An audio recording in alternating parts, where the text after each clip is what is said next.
Hello, everybody. Happy Friday, and welcome to today's webinar hosted by TrainingPros in partnership with Harrisburg University. My name is Lee Hurst, and I'm a relationship manager with TrainingPros. I'm located in the Harrisburg area in Pennsylvania, and I serve clients here in Pennsylvania, as well as New Jersey and the New York markets. I'm also working with global companies like Procter & Gamble and Kraft Heinz to support their contract learning and development needs. And my background is in learning and development, having spent most of my career both in corporate America with additional expertise in the higher ed space as well as nonprofit sectors. Specifically, my area of focus has been in the area of e-learning and technology-based learning products and the strategy around the use of media to support learning and behavior change. Oops, that's about me. So moving on to TrainingPros, we are a boutique staffing firm. We focus solely on the learning and development space. We know that when learning leaders need consultants, oftentimes there's not enough time to find the right people. TrainingPros makes this process easier for our clients, and we've worked with hundreds of companies to quickly find consultants to match their project needs. Our process is very simple. You just schedule a consultation with someone like me, a relationship manager who's an expert in the L&D field, and I'll hand select consultants based on your project needs so you can choose one and get started on your project with confidence. I also wanted to add that TrainingPros has been recognized as a diversity-owned business by staff industry analysts, and in addition, TrainingPros has been selected as one of Atlanta Chronicle's 2020 Best Places to Work, joining companies like Amazon, Calendly, and Springbot. So while 2020 has been challenging to say the least, there's been a lot of exciting things going on for us here at TrainingPros. In terms of the learning and development skill areas we can support, you can see that we have a deep talent base across many areas of expertise within L&D. Recently, we were seeing specifically a trend from our clients to outsource the role of virtual learning producers to help manage virtual learning events with everything that's been going on with COVID. So the facilitators can just focus on the virtual learning sessions themselves, while the producers can ensure that the technology platform like WebEx Training Center and Adobe Connect are running smoothly for the participants. We're also seeing an increased need for tech writers as companies have gone through software upgrades and conversions. The tech writers work in combination with instructional designers to ensure proper performance support mechanisms are in place and well designed to support technology users. I'm happy to discuss any of these needs or any other L&D needs you might have with anybody on this webinar. I'll go ahead and put my email in the chat section, so feel free to reach out to me directly if you have any questions.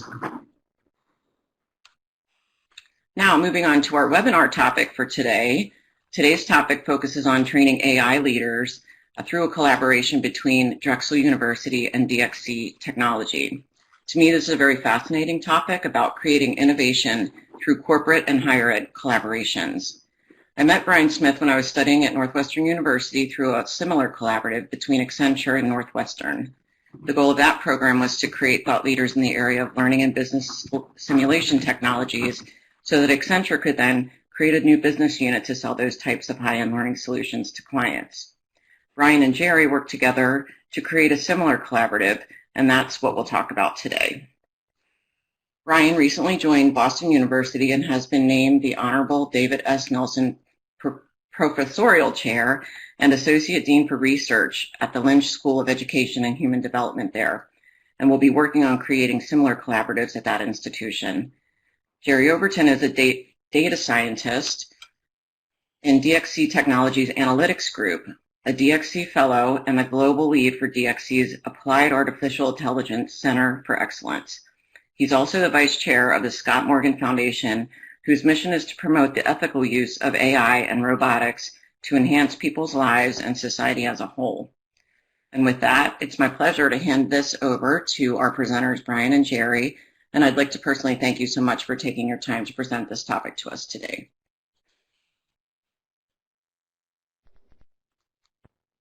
Great, thank you, Lee. Good morning, good afternoon, everyone. Part of what you'll see is this partnership. We dealt a lot with international students, and so my time zone thing often gets messed up. I say good morning, and I'm actually addressing 100 people on the other side of the planet, and I don't know where everyone is today. So, good something. Yeah, happy Friday, as we said earlier. So, thank you for having us today. What we'll talk about is essentially this program. It was designed to train a next generation leaders in artificial intelligence, machine learning, data science. The collaboration between DXC Technology, Drexel University. At the time that we did this work, I was actually at Drexel University's College of Computing and Informatics. I was a professor there and also the Senior Associate Dean of Academic Affairs. As Lee pointed out, I'm now the Associate Dean of Research, and I hold the Nelson Chair at Boston College. And I also direct a program there. It's in a master's program in learning engineering. That is a relatively new field. It looks a lot at sort of cross-disciplinary things between instructional design, the learning sciences, a lot of the career things, the fields that Lee had shown in that a couple slides ago. And I pointed out because we really are trying to sort of make learning engineering kind of encompass a lot of these different areas and be the place where we look at what do we know about the science of learning, how humans learn, and what conditions do they learn best, and actually apply engineering principles to design learning environments, some of those computer-based, some of those like these collaborations that we'll talk about today. So let me first kind of set this up by talking about just briefly about industry-university partnerships. I think people are generally familiar with this idea that often universities and corporations come together. A lot of times that's about research, trying to explore either new or basic research ideas. So a company might say, you know, we will give you, university, some grant money to do some interesting chemistry or physics kind of things, and then we can take that and think about the applied application. Other times it's about being a test bed to explore different kinds of problems that you might have, short-term problems. And then probably the most, one of the most prevalent, certainly the one we'll focus on today, is about talent pipelines. So universities, of course, are great places because they have lots of students, and those students are learning new things that can help industry in various ways. And our job at the university is to make sure that students are prepared to go out and help, to be able to be active in corporate and industry and other kinds of positions. So, see, I'm sitting, can I speak louder? I'm gonna just try, oh, but my volume's all the way up. I'll do the best I can. No one ever tells me to speak louder. It's usually be quiet. The partnership we'll talk about today is really on the talent pipeline side. Although we have talked a little bit about, we have sort of done some research and knowledge sharing at that level, but really this is about how could we come together with DXC and Drexel to develop new skills and really think about reskilling existing or new employees. I think that at this point, I'm going to turn it to Jerry for a moment to have him tell you a little bit about DXC Technology, and then I'll tell you a little bit more about Drexel and the partnership. Okay, great. Thanks, Brian. Yeah, hi, my name is Jerry Overton. I'm from DXC Technology. So we are a large global end-to-end IT services company. So that's infrastructure, software, hardware, integration. We have about 180,000 employees worldwide. And one of the areas that we are focusing on, and that we'll tell you a lot about today, is the services that we provide in artificial intelligence. And you know, when we talk about the talent pipeline, it's more than just say, for us, this collaboration was more than just getting skills. We got new capabilities that added to the company. We were able to take that and provide new types of services to the clients. This was a very big deal for us. I'm really excited about sharing our story with you. I also want to remind the audience that you know, we'll keep our eye on the chat window. So as we're speaking, if you have questions, go ahead and type them in, and we'll take the questions as we go. Okay, back to you, Brian. Great, thanks, Jerry. So we got to know DXC. Again, when I was at Drexel, Drexel University is located in Philadelphia. For those of you who don't know, it is a Research One university. It's about 13,000 or so undergraduates, large master's population, large set of PhD students. The thing that it's really known for is cooperative education, or what they'll call the co-op. The co-op experience is where all the undergraduates essentially do at least one, but up to 3 6-month work experiences with someone. It could be a research co-op. It's generally in the industry. Sometimes those are international co-ops and they go abroad, but the real thing is that it's 6 months of concentrated work in some area. And what that does for the students is that means they get to go to class, they take off for 6 months, they apply what they've learned in the classroom, they see how that works in real world industry, and they bring that knowledge back. And it really has a profound impact on them as students. But the loop, when they come back and they tell us as faculty, here's what we learned about how project management really works in the world, right? It helps us as faculty redefine our curriculum and make sure that we're current. So the key here is, I just want you to understand this, because what we're really going to talk about is kind of a co-op. I think my old dean called it a co-op on steroids. But it's in the DNA. This is in fact the 100th year that Drexel has done co-op. So it's very much embedded in the spirit and the way that things get done as a learning experience. Brian, again, I'd also like to add that I'd like to add that co-op experience also adds to the recipients of that talent as well. You know, the way that Drexel University has sort of collapsed that distinction between the experience and the classroom learning, the way that that's been molded into one, and that's to set expectations of both the university and the students. From the point of view of employers, DXC, who's employing this talent, it makes a tremendous difference in their performance and in their ability to come up to speed and to do some wonderful things, which again I can't wait to give everyone examples of.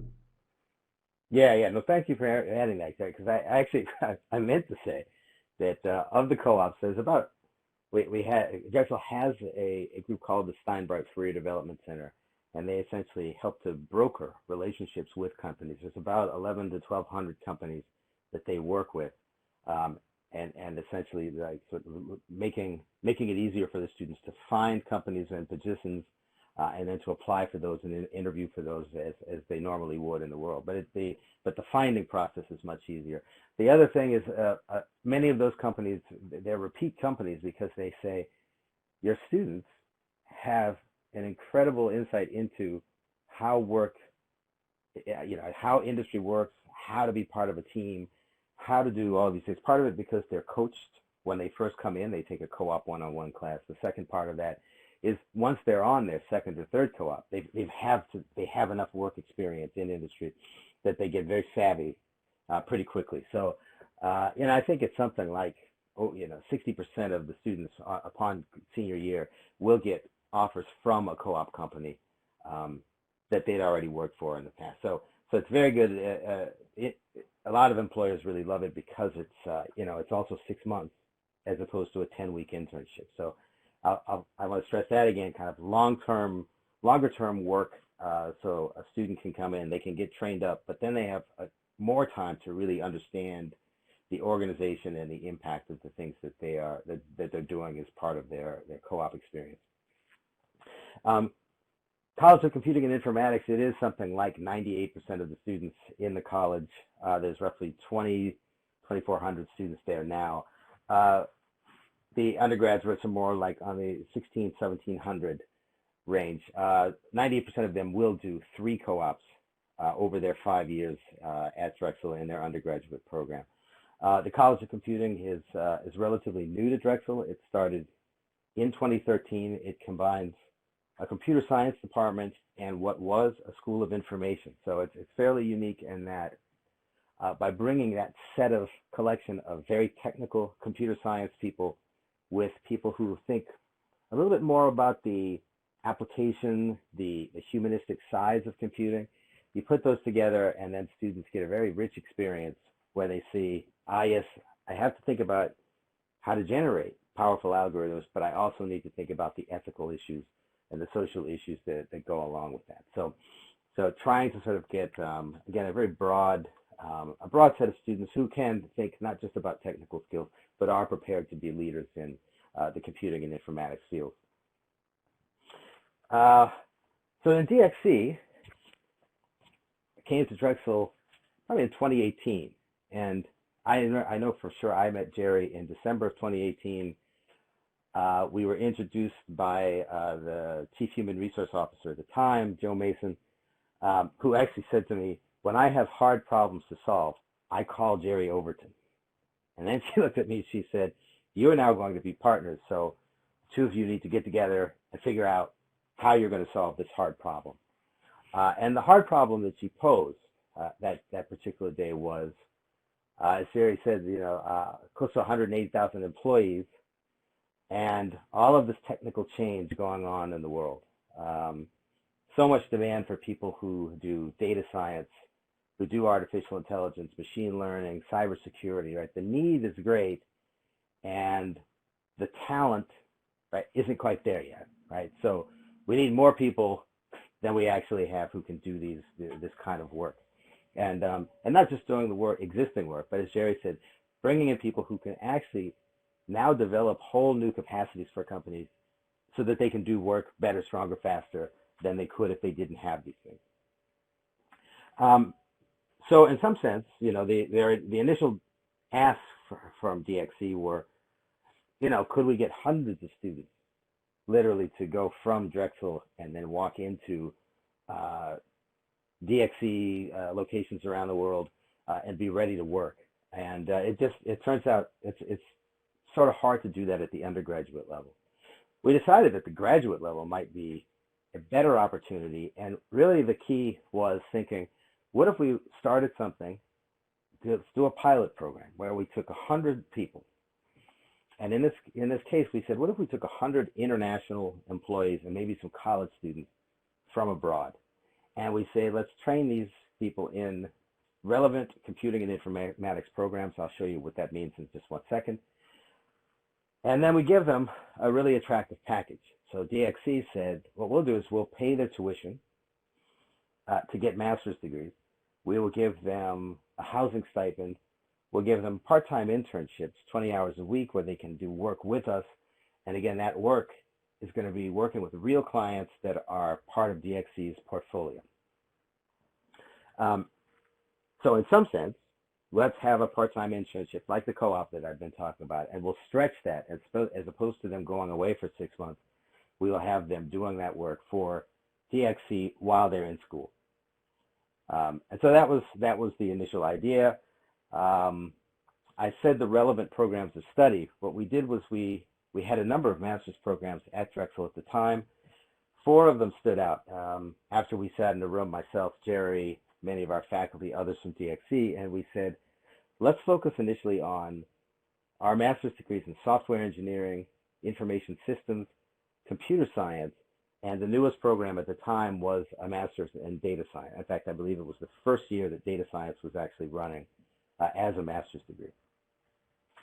And you can see there's some other positions above. There's AI data scientists, full stack cloud application developers, data engineers. So these were functions within DXC where we thought if these students came in and they did a master in information systems, for instance, they can move forward and go on and we're going to be the project management people. We'll be the Scrum Masters. We'll lead teams of people doing large software development and things like that. So we tried to map what would be the major and then what kind of skills would they get so that they could go forth into the corporation and do real work.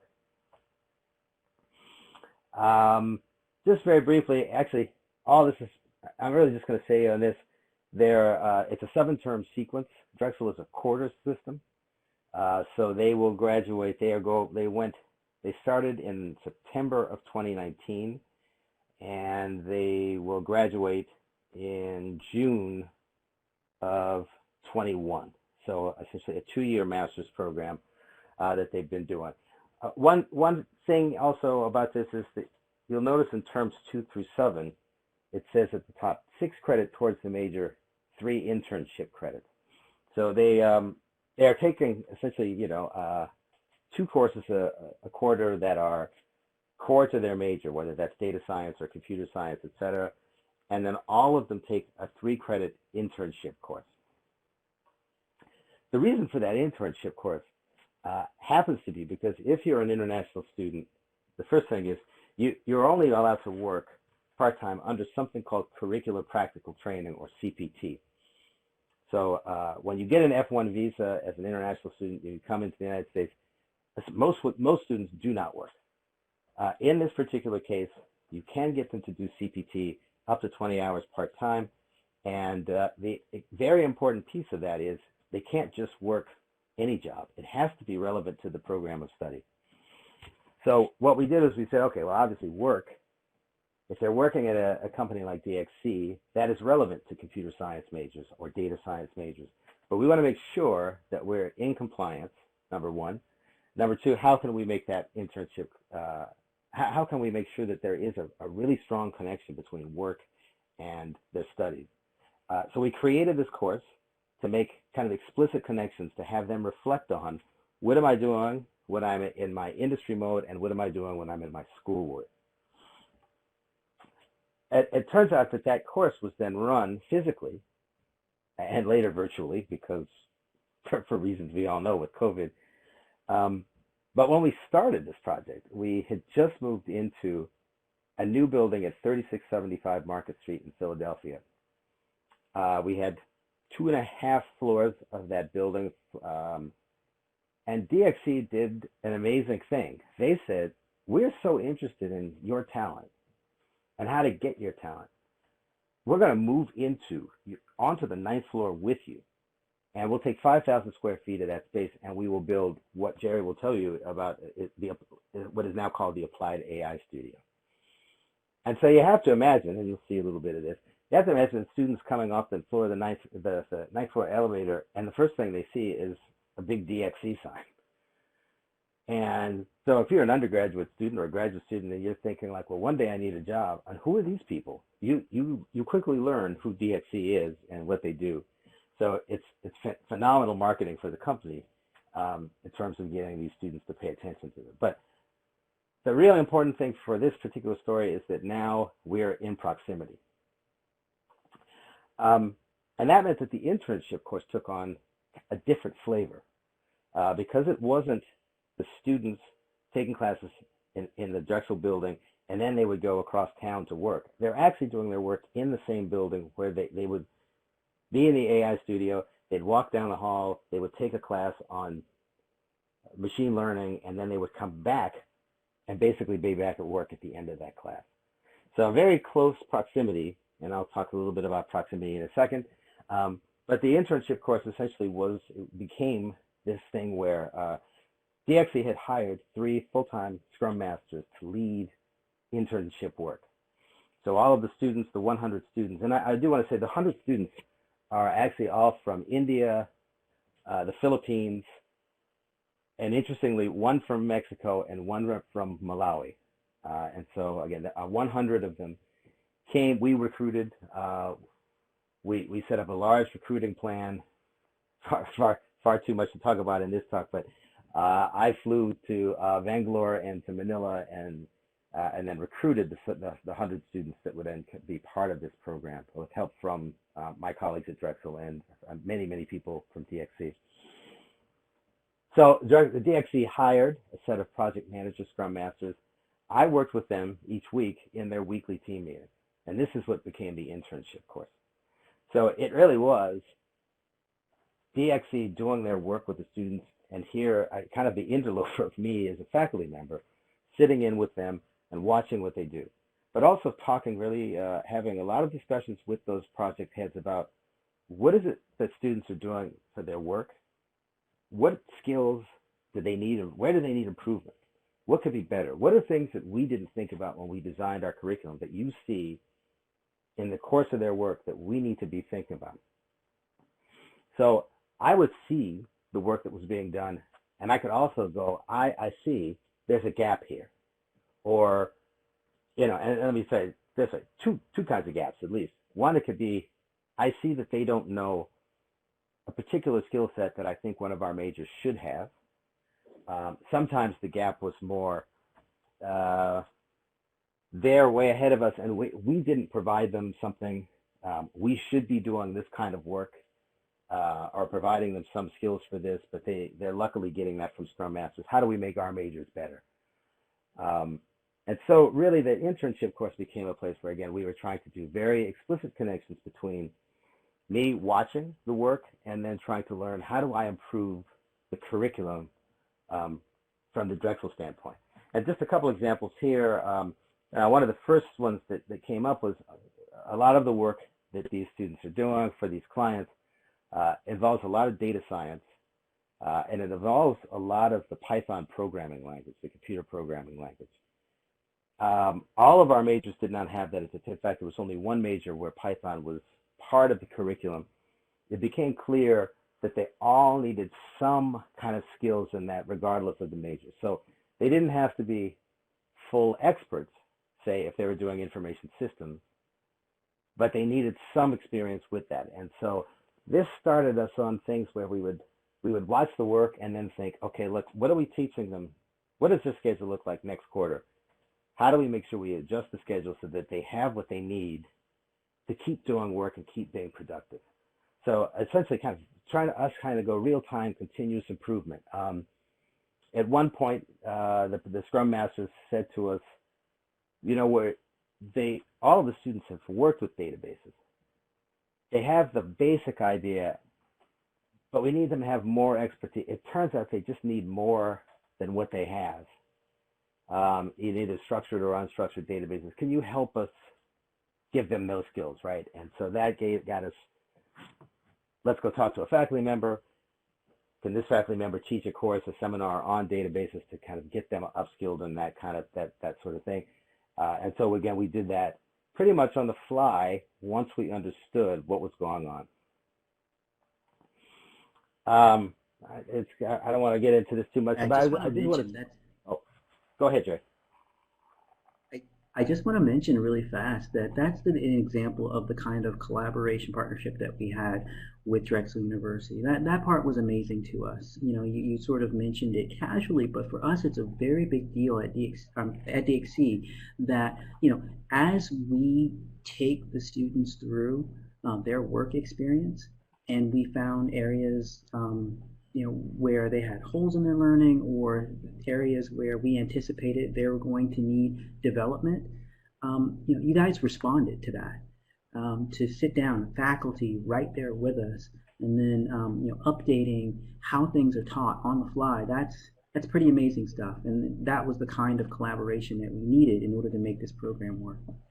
Yeah, thank you for that. I mean, and I'd say it's a very rare, because I do want to emphasize to people, it's sort of rare that you have this kind of collaboration between a university and industry where you have that kind of tight feedback loop. So for me, sitting in on work meetings while all of these teams are reporting out, here's our progress, here's a demo that we're working on. Sometimes I would sit with the clients when they would come in, and they would see a demo. We would all see the demonstration for the first time and could comment on that. That's a huge thing for academia to be able to see, to stay current and to understand, here's what industry's really doing.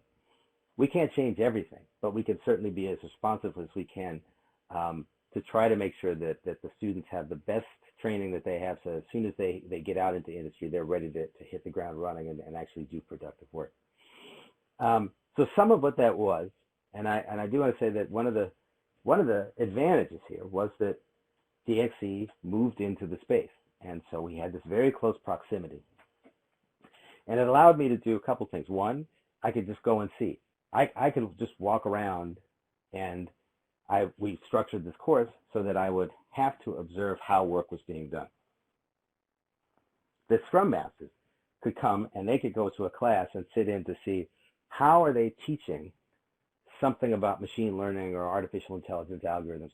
And we can learn from that to understand how that's going to affect the workflow, right? So the opportunity for us to observe each other's practices was huge. The second part was actually being reflective about that and saying, we can look at the work, and we now that we've observed it, we understand it enough that we can actually ask questions and really try to think about how to make improvements. And I think that it's harder to do that.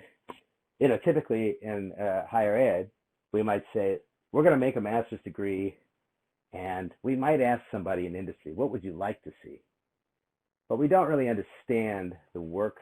We don't understand the real needs.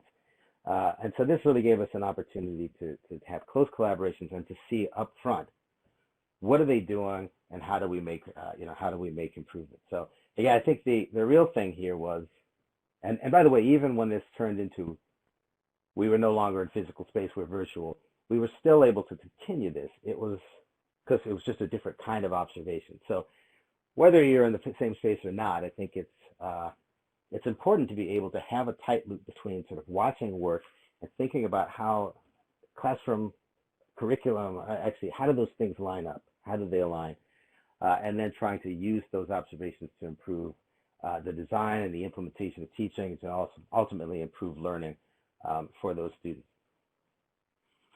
So as I said, there is a physical space called the AI Studio. I'm going to turn it over to Jerry now, and he can tell you more about the kinds of work that the students did, and you can see how that sort of dovetails with the curricular aspects of the partnership. So Jerry, please. Yeah, thanks, Brian. Okay, so what I think I'll do is I'll go over some of the concepts, some of the things that we were able to put in place, and then I'll switch over and show you some video, see if I can show you some of the things, some of the results in action. So the very first thing that I want to talk to you about is the Applied AI Studio. So over on the right, you see a picture of it. I'll show you a video of the Applied AI Studio in just a little bit. But one of the key things here is because we've collapsed the difference between, well, let me step back for a moment. The traditional approach to something like this is to separate out learning from experience. So you get the learning, you do that in stage 1. And then you get the experience, you do that in stage 2, and then from there you develop the talent using the combination of those two. And the problem with that is that relative to the amount of time that it takes to do the experience, the learning is actually pretty short. But you spend a lot of cycles. There's this disconnect between what you learn and what you actually apply. Well, because we were able to collapse those two, we created what we call the studio model, which allowed us to do some pretty amazing things.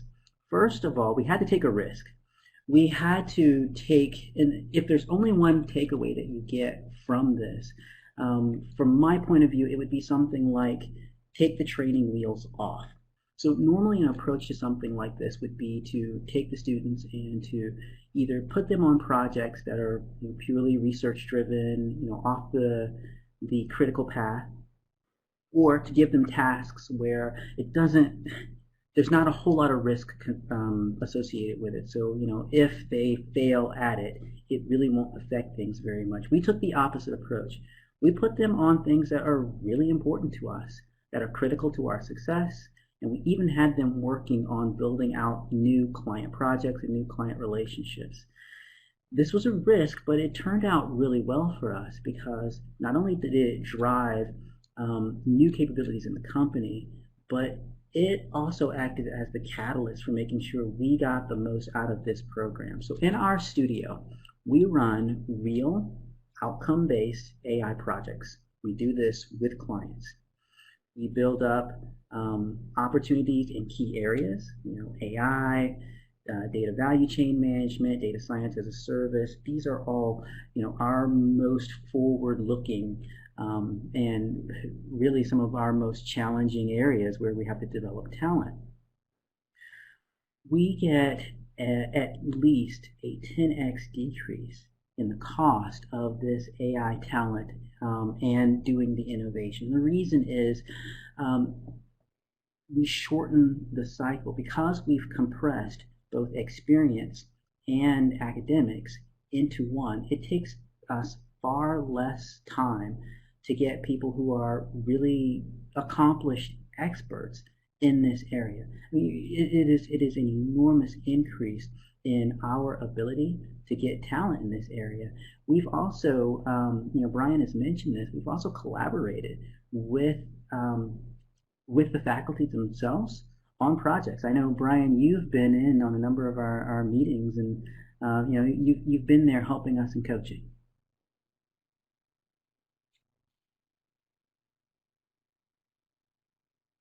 So the way that we work is we deliver AI moonshots. We call them our AI moonshots because they're very forward-looking. They're the way that we present innovation to clients. So here's an actual picture on the side of one of our clients in the studio talking to some of the students. We actively engage students. So we have this studio model where it's all about work. Right? We consider it to be almost like a startup environment where when you're in the studio, you're not really hanging out, you're doing work. We bring clients in and we roll up our sleeves and we just get started. We have a set of standard tools. Brian mentioned earlier that Python is like the standard language for both a business, but it is the standard language in our studio as well. We have a standard set of technologies built around Python. The applications that are built, again, these aren't toys, these aren't speculative projects, these are real world projects that end up making a difference to clients out in production. So we have to make sure that we're using industry grade tools, and we have to make sure that we're using industry grade best practices. Now we do have on site 3 Scrum Masters who manage these projects, make sure that they are operating the way that they're supposed to, and to make sure that projects are going on task. Right? There needs to be that level of management there.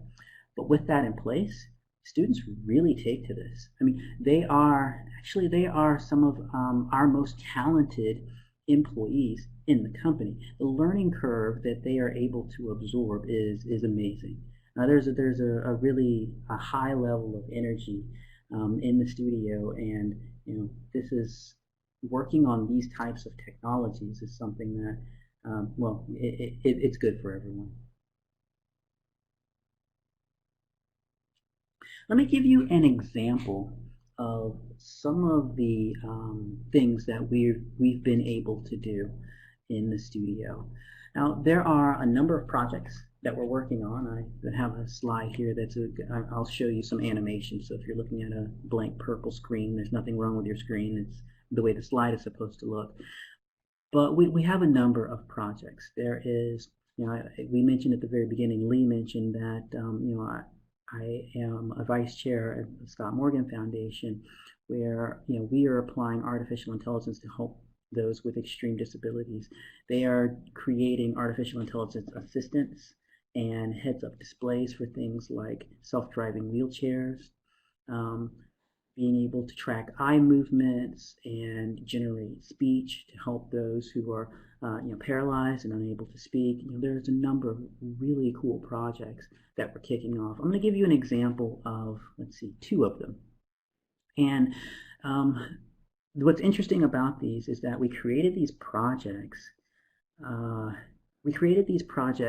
As part of a hackathon. So, for those of you who are unfamiliar with a hackathon, especially in the virtual environment now, it's usually about 5 days. A company will give you a challenge. Teams from all over the world come together. You accept the challenge, and then over the 5 days, you create something, and then you put it out, and you put it out for judging.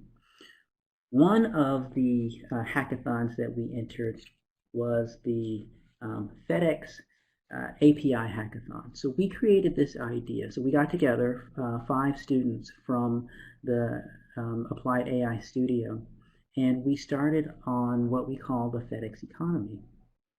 Now, FedEx has just recently announced the launch of their same-day drones, and our students wrote an artificial intelligence that extends the AI that was already in the drones. It allowed those drones to become basically self-owning infrastructure, able to search for work itself, able to pay for its own maintenance with tokens that it generates, And then we used all of that to create a marketplace for both small and large businesses. We rolled that out, and that team ended up winning second place in the hackathon. But you know what is most amazing about that, Brian, is okay, so being able to participate in the hackathon is a huge honor inside the studio. We have 100 students, and we can only have about 5 on a team. So we have an official team that we select, and 5 get selected. Well, as you can imagine, there are tons of other students who want to participate. And we had that with the Fedex API Hackathon. We had the 4 students that got selected, but then the rest of the students said, well, hey, can we still enter? And I said, okay, sure. We're not going to be able to provide you with official support. You can't, of course, skip any of your classes, and you have to keep your day job. But hey, if you find some time after that, you can find your own team and enter if you like. And a team decided, fine, we will. They entered. They won third place. So of the top 3 places at the Fedex API Hackathon, the Applied AI Studio teams won second and third, and that third place team was one where the students just completely organized themselves.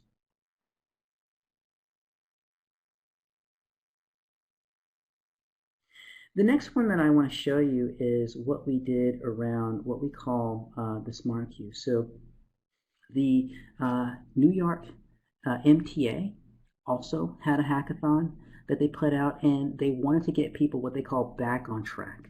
They wanted to put out there, they needed options for using technology to get people to start riding the trains safely. Well, again, we assembled a team in the studio, and we had that team put together an idea. And what they came up with, they call it the Smart Queue. So in the Smart Queue, we use something called algorithmic mechanism design to incentivize people.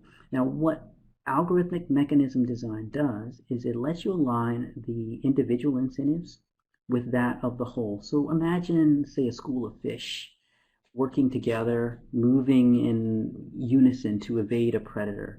Each individual fish doesn't really have the entire concept of the school, but because of their individual local decisions, there's sort of this emergent behavior. That's what algorithmic mechanism design does. Our students decided that, well, instead of trying to predict and restrict and treating people as part of the solution, our students decided, hey, let's put in algorithmic mechanism design. Let's create a series of incentives. Let's monitor the complex transit network, put in a series of incentives, and then give options, score those options based on how socially responsible they are. So once you start making these different selections for when you're going to be somewhere, we give you these scores that are created by the underlying artificial intelligence. And these scores give you more points if it's more socially responsible and less points if they are. It gamified the entire system. And again, this was a very good showing. This team ended up coming in second place. And we are working actively to roll this out into production. My point here is that the quality of work that's being done in the studio, so the result of this collaboration, it isn't just the attainment of a skill. It's really, we've developed an entirely new capability that gives us a new way of operating inside DXC. It's transformative for us. So what I would like to do in the next couple minutes is show you some video of some of the things that we've been able to do in the studio, and of course some of these examples to try and make it a little bit, I don't know, more real for you. So Justin, if you can, I would like to switch to my screen, and I would like to start sharing my screen. Thank you very much.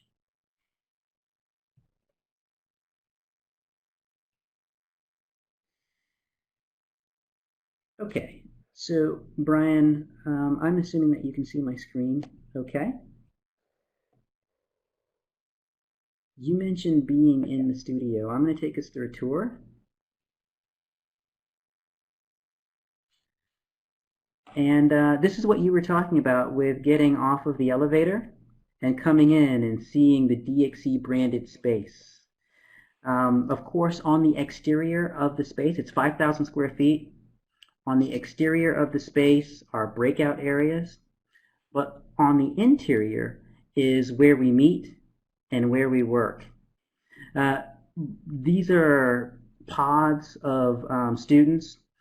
They are coordinated by the Scrum Masters, and this is an example of us getting together and us working. The studio isn't a place to hang out. It's not like offices. These are places where people come together and where they work. In fact, there are many times, Brian, where I've seen you in some of these spaces. I'm surprised you're not actually in this video. I was looking, going like, well, I it does look awfully familiar, but yeah. Now, since then, we have.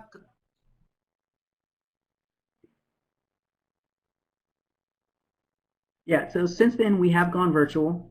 So we haven't been in this space for some months now, and I actually very much so miss it. But we have made that transition to virtual pretty seamlessly, actually. We meet on a regular basis. We meet via Teams now instead of in the space. But this was a great place to meet. One of the things that I want to talk about with the space is, if you've noticed this, there isn't a big dividing line between the classroom space and the DXC space. In fact, it's very hard to tell when you've transitioned from one to the other, and that's on purpose. We made sure that we integrated as part of the campus. In fact, when we opened up, there was we had catered lunches there, and there was a lot of food, and the DXC students were in there and they were eating, but it was also open to any students traveling to class back and forth. And I remember being in the space, sitting in, listening to a group of students who just kind of walked in, and they had their snacks and they were eating, and they were fully integrated into the space. And then one of them turns to the other and goes, "What is all this?" It's a testament to how tightly integrated we were with the space and with the faculty.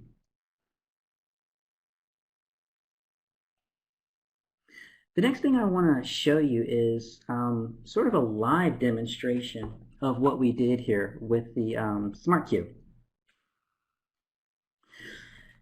This is the Smart Queue showing the estimation of the social responsibility of each option.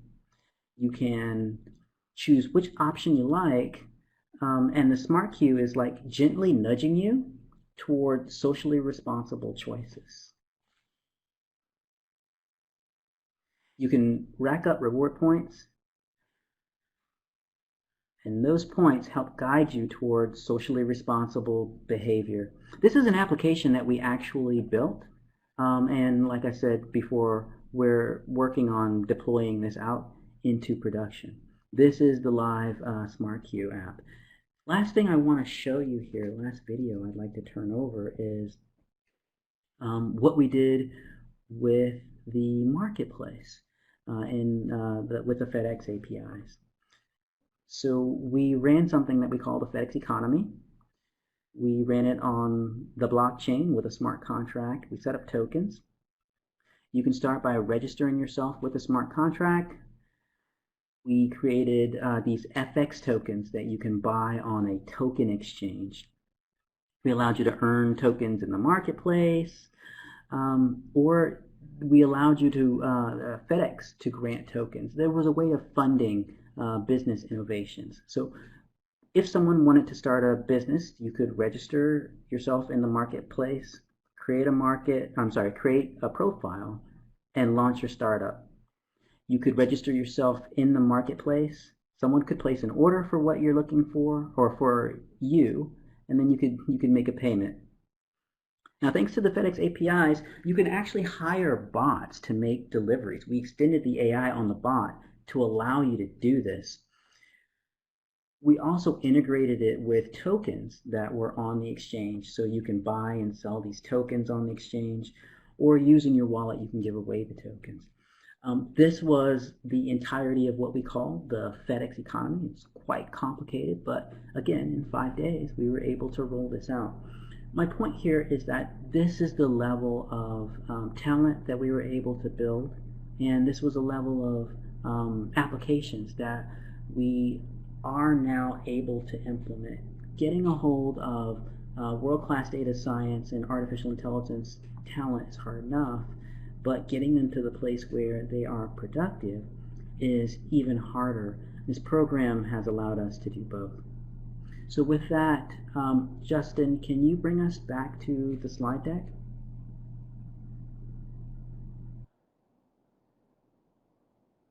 Cool. Thank you very much. So, Brian, these are the things that we've been doing in the space. I'm not sure if you actually saw those two demos yet. We hadn't had a time to sit down and talk about those two things. No, so there's the beautiful thing again is actually I had not seen those demos. I know that actually I am still on a list to be. I'm a beta tester for another group and an app that they are building now for one of their clients. And so, although I've shifted schools, which is partially the thing, I have tried to stay in contact with the students, and we'll probably be attending a meeting later on today with one of their project teams, just to see what kind of things are developing out of this. Because as I say, it's really a rare thing for us at a university, I think, to be able to see kind of real time how students are taking what's happening in a classroom. They walk across the hall, and we can actually watch them applying that. Now, I do want to say, again, it's fairly extreme. I mean, it's a kind of an outlier to say, most companies are not going to suddenly move into a computer science department physically. But the nature of the work, I think the important thing was DXC allowing us the opportunity as the higher ed people to come in and watch. And not just to sit and watch, but actually to watch and to have conversations and to really engage in deep collaborations and thinking about what do we want this generation of AI leader to do? What are the skills they need to do? And some of those are technical. And again, some of these 100 students will eventually go out into parts of DXC, and they will be evangelists for these new AI capabilities. They will be the people who will say, I know we didn't know how to build quick and dirty mobile apps that have, high performing AI in them, but now we know how to do that, and we're going to sort of percolate that through the organization. So it doesn't have to be a physical proximity, but I think that collaboration, the ways that we were able to see what DXC was doing, the ways that DXC was able to see what we were doing in terms of how we think about curriculum design, and then we put those things together and are both willing to sort of be adaptive and to collaborate on making, again, continuous improvement of both sides. How do we think about that tight connection between work and the curriculum? And I think that's what's made the partnership successful and certainly a lot of fun. It's why, even though I've left the university, I said I still want to be involved in this because it's just such a great partnership. Yeah, and I want to underscore that as well because yeah, you're definitely right. What we have really leaned into this, and we've done sort of the extreme version of this, but the general principles still hold. So things like partner, collaborate, take the best of both academia and industry and combine them and do so on a regular basis, right? So not just a couple months of one and a couple months of other, but you're talking about get together in the same room, the same space, exchange ideas and information as quickly as you can, adjust, iterate, and go from there. The second thing that can be applied, regardless of scale, is to take this and apply this in ways that really matter. That's where DXC is getting value out of this. If this were just a program for, I don't know, getting students to pass a certain test or to get a level of proficiency on coding, there would be some benefit. But where we are really getting a large benefit is when we decide that, look, we're going to put these students on critical projects. We're going to trust them with important things, and they know that they've been given that trust. this program has allowed them to rise to that challenge, and we've really gotten the benefit of that. So regardless of your scale, that's another thing that can be done, granting that level of trust. Yeah, no, great.